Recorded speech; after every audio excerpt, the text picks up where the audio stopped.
Nate couldn't sleep that night. The thought of someone leeching power from his property gnawed at him like a rat in the walls. It wasn't just the theft, it was the audacity. Karen had smiled, smug and unbothered, as if she were above consequences. As if this was her neighborhood and everyone else was just renting space in her kingdom. At 3 a.m., he was still wide awake, sitting by his second-floor window, watching Karen's dock across the water. Her property was quiet, but every so often, a faint glow would pulse from her boathouse windows. Nate's eyes narrowed. It was subtle, but the power was still flowing.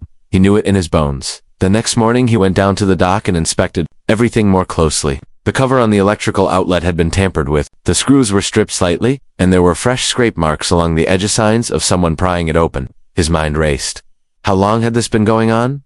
Weeks? Months? Was she running appliances? Lights? Air conditioning? He took photos, every angle, the scraped screws, the cable path, the missing power documented. Then, he went to the HOA office. It was a tiny space tucked behind a community center. A young receptionist gave him a forced smile as he walked in. When he asked to speak to the board about a theft complaint, she blinked twice before saying, "You'll need to submit that in writing." "Fine," Nate said. "But who's the acting president?" She hesitated. "Karen Westler, of course." It was. He submitted a formal complaint, attached the photos, and returned home fuming. He didn't expect justice to come from that route, but now it was official. It was on record. That mattered. Later that evening, as Nate walked to his mailbox, he found something odd. A bright orange paper taped to his front door. Violation notice. It listed a fine of $150 for improper electrical installations on shared HOA property. He stared at it in disbelief. There was no inspection, no warning, just a slap in the face. He looked across the street.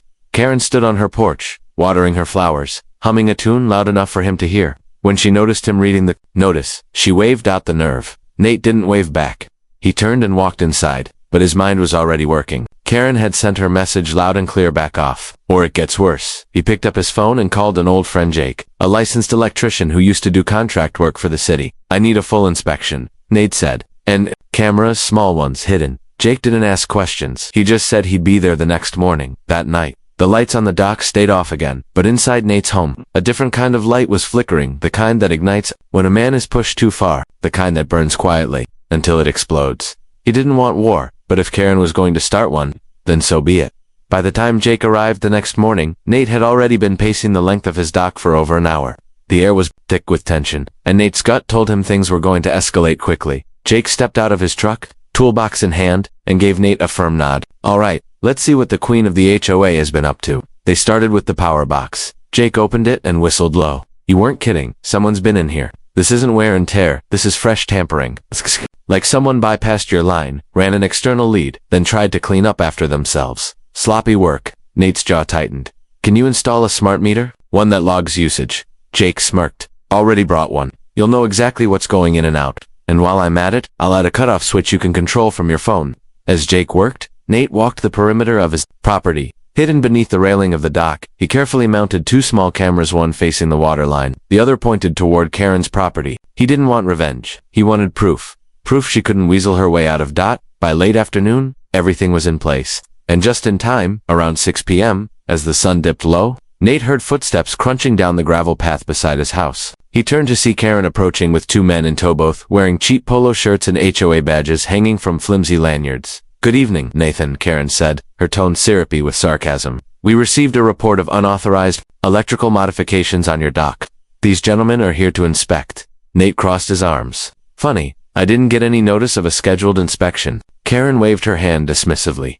"Emergency clause, page 17, section 8 of the bylaw packet. Immediate inspections permitted when safety hazards are suspected." Jake stepped forward. "He's got all the permits. Everything's legal. I signed off on the upgrade myself." Karen's eyes narrowed. "Who are you?" "Licensed city electrician. Here by the homeowner's request." One of the HOA goons glanced at Karen. "If it's up to code?" Karen cut him off. "It's not the code I'm worried about. It's the precedent. We can't have residents making random changes. Installing a smart meter isn't random," Nate said coldly. "And maybe if you weren't busy stealing my power, I wouldn't need it." That hit its mark. Karen's cheeks flushed. The second man pulled out a clipboard and awkwardly scribbled something down. "You have no proof," Karen hissed, stepping closer. "Be very careful, Nate. Accusations like that can get you fined, or worse." Jake stepped in. "Lady, we found a live extension cord buried under your dock and rooted to his box. That's theft, plain and simple. You're lucky we're not calling the police right now." Karen's smile returned, thinner now, brittle at the edges. You do what you think is best, she said. Eyes locked on Nate. But remember, you're playing with people who know how to win. Then she turned and walked away, the two board members trailing behind like dogs off leash. Jake shook his head. She's unhinged. Nate didn't answer. He was staring across the water again, eyes locked on Karen's dock. Let her play, he said. The cameras are on, the meter is running. She just doesn't know it yet. And that night, when the smart meter spiked at exactly 11:23 p.m., and the camera recorded the outline of a teenage boy plugging something in under the dock, Nate smiled for the first time in days. Because now, he had exactly what he needed. The war had officially begun. Nate watched the footage over and over again, his jaw clenched tighter with every loop. The security camera had captured Karen's teenage son, Tyler, sneaking out at night, crouching beneath Nate's dock, and plugging in the same black extension cord. Less than a minute later, Nate's smart meter had logged a sharp increase in current draw exactly as Jake had predicted. It was the kind of evidence people dream of in disputes like these. Concrete, time-stamped, undeniable. The next morning, Nate submitted it all in a formal complaint to the HOA office. Video clips, meter logs, even Jake's signed affidavit confirming the cord's connection to his power box. He emailed it to every member listed on the HOA board contact sheet. Then he waited. 2 days passed. No response. On the third day, something arrived. But not what he expected. Another fine. This one was even more outrageous. $500 for obstruction of community pathways and unauthorized surveillance equipment visible from HOA accessible property. It was absurd. His cameras were on his dock, facing his own property, and there were no community pathways on private lakefront. Nate stormed down to the HOA office. The receptionist gave him the same robotic smile, but this time, she seemed nervous as he approached. I need to speak to whoever approved this fine, he said firmly. I'm not authorized to release that, she said. You'll have to attend the monthly meeting if you wish to appeal. When's the next meeting? She glanced at the calendar. Last Thursday of the month? That's 3 weeks from now, Nate snapped. She nodded apologetically. It's the earliest available session. Nate left the office fuming. Karen was stonewalling him, hiding behind the bureaucracy she controlled. She hadn't just ignored his evidence, she'd punished him for providing it. But what Karen didn't know was that Nate had already started compiling a report not just on the power theft, but on the HOA itself. He had been reaching out to neighbors quietly, asking about odd charges, unexplained fines, and shady enforcement. And the stories were flooding in. One neighbor, Mike, had been fined for leaving his trash bin out 5 minutes past collection. A week he was recovering from surgery. Another had paid nearly $1,200 in fence alignment violations, despite having received written approval from a previous board. No one had ever seen the HOA financial reports. No elections had been held in years, and every complaint about Karen seemed to vanish into thin air. This wasn't just petty corruption. It was an organized abuse of power, and Karen sat at the very top. But she wasn't content with just pushing Nate through fines and red tape. That same night, as he pulled into his driveway, he noticed something new. Bright yellow spray paint across his garage door. 3 letters, TH. He didn't know what it meant until he saw the same letters tagged on the side of his trash bin, and again on the mailbox of the neighbor who had spoken to him earlier that day. It was a message, a warning. Tyler's hand force. A stupid name. For a stupid little teenage clique, but the meaning was crystal clear. Karen's son had seen the cameras, and now, they were retaliating. Nate called the police and filed a vandalism report. But he knew how this would go. Unless someone was caught red-handed, nothing would come of it. Still, he wasn't backing down. He walked into his office, opened a folder labeled HOA Watch, and added the latest photos to the growing collection of complaints, evidence, and testimonies. Karen had declared war, but Nate had just begun building his army, and he wasn't planning to lose. The morning after the graffiti attack, Nate sat at his kitchen table, barely touching his coffee. Outside, the sun lit the lake in golden hues, but the peaceful view felt like a cruel joke. His garage door still bore the spray-painted scar of Karen's silent threat, and the HOA had gone completely silent. But silence, Nate knew, didn't mean inaction. Karen wasn't the kind to fight fair. She preferred to twist the rules until they strangled you. He scrolled through the HOA's publicly posted documents on his laptop, minutes from board meetings, amendments to the bylaws. Most of it was boilerplate fluff until he noticed something strange. The same 4 names kept appearing in every decision. Karen Wessler, Stephen Rudd, Maureen Langley, and a name he didn't recognize, Derek Wessler. He raised an eyebrow. Wessler, same last name. A quick property search confirmed it. Derek Wessler wasn't just a board member. He lived in Karen's guest house. He was her ex-husband. Curious. Nate dug deeper. Stephen Rudd, the so-called treasurer, married to Karen's cousin. Maureen Langley, Karen's childhood best friend. Every board member was tied to her. It wasn't a community board, it was a cartel. And somehow, no one had stopped her. Armed with this knowledge, Nate began visiting neighbors, one at a time. He started with old Mr. Henderson down the block. A Vietnam veteran with a sharp tongue and sharper memory. Oh, Karen, Henderson scoffed. She'll fine me once for putting up an American flag. Claimed it was non-conforming. Said it violated aesthetic continuity. Did you fight it? Nate asked. I tried. She doubled the fine and had some punk kid dump trash on my porch the next day. Next came Melanie, a young single mom who lived on the corner lot. She admitted Karen had cited her 5 times in 1 month for minor things like a pink kiddie pool, leaving her window open, and her toddler's sidewalk chalk. Every time I argued, Melanie said, they threatened to tow my car or revoke pool access. I just gave up. Story after story, family after family. The pattern was clear. Karen ruled with fear and fake fines, and she made sure only her allies stayed on the board. There had been no public HOA election in over 4 years. Every time someone asked, Karen blamed low community interest and paperwork delays, but now, people were ready to talk. By the end of the week, Nate had gathered over 20 individual stories, fines, threats, unreturned calls, retaliation. He compiled them into a massive folder on his computer labeled HOA Truth. Then he printed every single one, organized it into a thick binder, and added his own story at the front with full-color photos of the cord theft, the smart meter logs, and the footage of Tyler under the dock. Now, he needed someone who could do something with it. That's when he remembered Jenna. Jenna Williams had grown up in the neighborhood and gone on to become a local reporter. She worked for a mid-sized news outlet, known for covering community corruption. Nate sent her a single message. I think I have a story you'll want. Karen Wessler, HOA president, power theft, organized board manipulation. Want a look? She responded 10 minutes later. Send everything. I'm in. Nate's hands trembled not with fear, but with anticipation. For the first time in weeks, he felt like the momentum had shifted. Karen had run her HOA kingdom unchecked for years, but now, her dirty little empire was about to be exposed to the world, and when the truth came out, no fake fine would be able to cover the mess. Jenna's car pulled up to Nate's driveway just after noon. She stepped out wearing a leather messenger bag, her phone in one hand, and a half-drunk coffee in the other. I skimmed the packet you sent, she said without even a hello. This woman's running the HOA like it's a private monarchy. Nate nodded. Worse monarchies have laws. They sat on his porch as he walked her through everything, starting with the illegal power tap and ending with the threatening graffiti. Jenna took notes furiously, occasionally pausing to shake her head or mutter something under her breath. This is gold, she finally said. The nepotism alone is a headline. But with footage, falsified fines, retaliation, it's more than a story, it's an expose. Nate leaned back, exhaling deeply. So what happens now? I'll reach out to a few other neighbors myself. I need a quote or two on record. Then I'll pitch it to my editor. If they bite, it goes live within the week. That night, Jenna visited 3 other homes. Mr. Henderson gave her a full statement. Melanie, the single mom, cried as she described being threatened over sidewalk chalk, and a new voice emerged. Deandra, a former HOA volunteer who'd quietly quit after being told to look the other way. When Karen rerouted HOA funds into her personal landscaping bill, she changed invoices. Deandra told Jenna. It looked like the contractor fixed community benches, but I saw the original estimate it was for her backyard deck. By the next morning, word had spread that a reporter was investigating.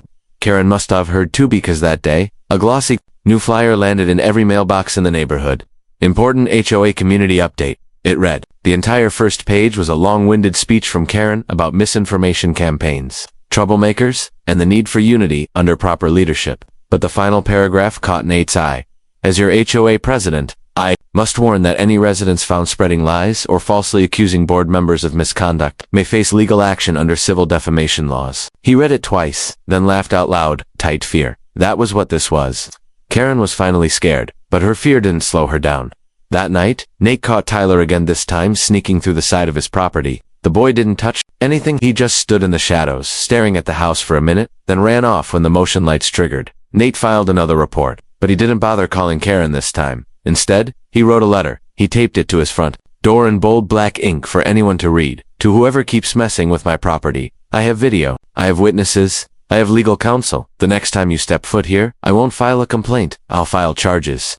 By the next afternoon, Jenna texted him a single sentence. Editor loved it. Goes live Friday. And so Nate waited. Word of the article had spread like wildfire. Neighbors who once nodded politely now stopped to chat. One handed Nate a USB stick with an old voice recording Karen, yelling at him over unauthorized wind chimes. Another gave him HOA payment receipts that didn't match his account balance. Karen had spent years dividing the neighborhood with petty rules, fear, and silence. But Nate had cracked something deeper. People were remembering what it was like to feel angry and not alone. And just before Friday morning arrived, Nate received one final anonymous tip, scrawled on paper and shoved into his mailbox. Check the HOA storage shed, back corner, file box marked events. She hid everything there. The countdown to Friday had already begun. And Karen, she had no idea how bad the storm was going to be. Friday morning came in quietly. The sun rose like any other day, birds chirping, sprinklers clicking to life, and a lazy breeze brushing the lake's edge. But behind that calm, something was coming. Something big. At exactly 9 a.m. Jenna's article dropped online. Tyrant in the HOA, how one neighborhood president turned power into control. It didn't hold back. The lead told the story of Nate's stolen electricity, the illegal tap, the retaliation fines. Then it widened. Testimonies from Henderson, Melanie, DeAndre, photos of broken mailboxes, fine notices, spray paint, a breakdown of the Wessler web, Karen, her ex, her cousin, her friend all on the board. No elections, no transparency. Within minutes, Nate's phone lit up. Texts, calls, emails, did you see it? Is this really all true? She got caught. Neighbors he hadn't spoken to in years were forwarding the article. Some were furious they hadn't spoken up earlier. Others admitted they'd been too scared. A few just wanted to say thank you. And then, around 11 a.m., a storm rolled in, not weather. But Karen. She banged on Nate's door like it owed her money. He opened it slowly, just enough to see her face. Red, furious, trembling with rage. You think this is going to scare me? She hissed. You think your little blog post is going to ruin everything? Nate didn't answer. He didn't have to. You're done, she said. Defamation. Harassment. I've already spoken to my attorney. You're going to regret this. But her words didn't land the way she wanted. Because, as she spewed threats, Nate's door camera recorded everything. Her voice, her face, her final meltdown. Then, she said something that stunned even him. I fixed this neighborhood. I made it beautiful. They owe me. You all owe me. Nate didn't flinch. He simply said, leave my property. She stood frozen for half a beat, then turned on her heel and stormed off, muttering something about calls to the county, an emergency board meeting. But her tantrum couldn't stop the avalanche. By evening, Jenna's article had gone viral across local platforms. A radio show mentioned it. 2 other journalists reached out to Nate. Someone posted a photo of their $700 fine for having a grill in their backyard alongside a screenshot of Karen's Instagram showing her own barbecue, proudly captioned, board benefits. And then Nate remembered the note, the shed, the box marked events. Just after dark, he walked to the HOA storage unit, a fenced-off utility building near the tennis courts. The lock wasn't difficult. A quick twist with a crowbar popped it open. Inside, the air was musty with years of forgotten holiday decorations and old HOA banners. He found the file boxes. Elliot was shoved into the back corner, half covered in dust. He opened it. What he found almost didn't make sense. Invoices, dozens of them, labeled as event planning, HOA picnics, holiday decorations, but none of those events had ever happened. Not once. Nate had lived there for 5 years and never seen a single HOA party. He flipped through the receipts. Each was billed to the HOA. Same contractor, same address. The landscaper Karen had used at her house. She'd been laundering HOA funds through fake events to pay for her own home. Improvements? Nate took everything, scanned it, filed it, copied it twice. The next day he handed the folder to Jenna. This wasn't just abuse of power anymore. This was fraud. And Karen. She hadn't just lost control of the narrative sheet, just committed a crime on paper. The fire under her feet had only just started to burn. By Monday morning, the fuse was burning fast. Jenna's follow-up article dropped like a hammer. HOA funds missing, fake events. Real fraud, a neighborhood president under fire. This wasn't just about tyranny now. This was criminal. The evidence Nate found in that dusty shed was all over the report: scans of fake invoices, checks signed by Karen herself, and a statement from the landscaper who, under pressure, admitted he'd been paid to do personal work labeled as community service. Residents flooded the HOA email with demands. The HOA Facebook page turned into a battlefield. Comments poured in. Photos were posted. People weren't afraid anymore. They were furious.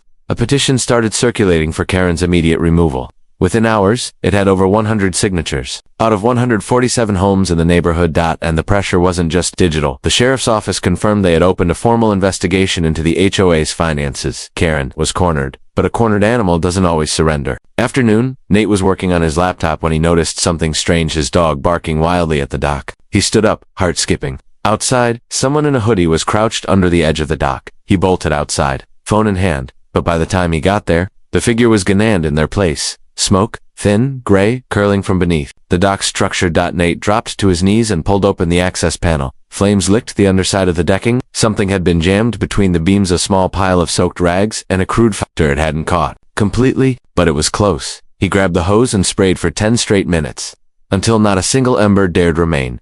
The fire marshal arrived less than 30 minutes later. By then Nate had already handed over footage from his cameras. The same shadowy figure, hooded, slim build, similar posture matched Tyler's movements in the previous tapes. Intentional, targeted, Arson. It didn't take long for the sheriff's office to show up next. And this time, they weren't just taking notes. They were asking direct questions about Karen and her son.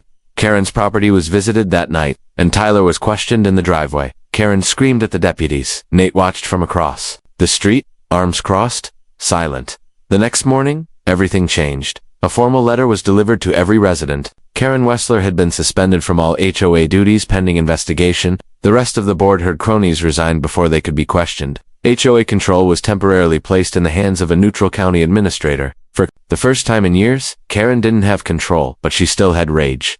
That night, Nate's mailbox was torn off its post, trash dumped on his lawn, but it didn't matter, because the law was now fully involved and Karen was sinking. Later that week, Nate stood in front of the neighborhood during an emergency town hall held in the community park. People gathered with folding chairs, coffee, mugs, and tired eyes. But they listened. He explained everything. The power theft, the vandalism, the fraud, the faked invoices, the retaliation, how he didn't want a war but when someone stole from him, lied about it, and then tried to burn him down. He refused to let it go quietly. I didn't just fight for me, Nate said. I fought for all of us. The crowd applauded. For the first time, it felt like a community again. But Nate knew it wasn't over yet, because Karen hadn't been arrested. Not yet, but justice. It was just around the corner. 2 weeks later, a patrol car pulled up quietly in front of Karen's house. Neighbors watched through blinds and behind curtains as 2 officers stepped onto her porch. It was early, just after dawn. Birds chirped, sprinklers whirred, and a few lights flicked on in nearby homes. But most eyes were on that door. Karen opened it. Her robe was tied, hair disheveled, face pale. They didn't shout. There were no handcuffs in front of cameras. But after a 5-minute conversation, she stepped outside and got into the back seat of the cruiser. No words, no crown, just the silent, humiliating ride to face the consequences of her years of deception. Nate watched it all from his upstairs window. No smile, no gloating, just relief. The charges weren't minor. Multiple counts of HOA fund misuse, forgery, obstruction of HOA elections, and the cherry on top of it is tampering and suspected arson, which tied back to her son Tyler. While Tyler wasn't formally arrested, he was now being investigated as a juvenile delinquent. His school had been notified, his college applications put on hold. Karen's arrest marked the official end of her reign. With her and her allies removed, the county-appointed administrator began dismantling everything Karen had built to protect herself. Emergency elections were scheduled. Nate and 5 others were nominated by their neighbors. On election day, Nate received the most votes. The man who had once just wanted peace and working lights on his dock had become the new HOA, out of ambition, but out of duty. And this time, everything was transparent. Budgets published, fines reviewed, surveillance bans lifted. Most importantly, the people had a voice again. But the story didn't quite end there. About a month into his term, Nate received an anonymous envelope in his HOA mailbox. Inside was a single printed photo, a grainy image of Karen at a backyard gathering, laughing, drink in hand. Scribbled across the back in marker were the words, "She's not done. Watch your back." Nate stared at it for a long time. Was it meant to intimidate? Warn? Was it Tyler, a former loyalist? Or just someone bitter that the old days were gone? He didn't know, but he didn't scare easily anymore. Instead, he walked into his office, added the photo to his thick binder of evidence, and locked it away. He wasn't naive. Power always attracts new players. Corruption always looks for cracks. But this time, the community was awake, watching, united. That was the difference. Later that week, Nate stood in front of the dock, the same place it had all started, and watched the sunset paint the water in fiery reds and oranges. A neighbor strolled by and gave him a quiet thumbs up. Another stopped to thank him. Kids laughed in the background. As they rode bikes past the water's edge, peace. Real peace. Not the kind Karen enforced with rules and threats, but the kind earned through resilience and truth. And before walking back inside, Nate looked at the old security camera still mounted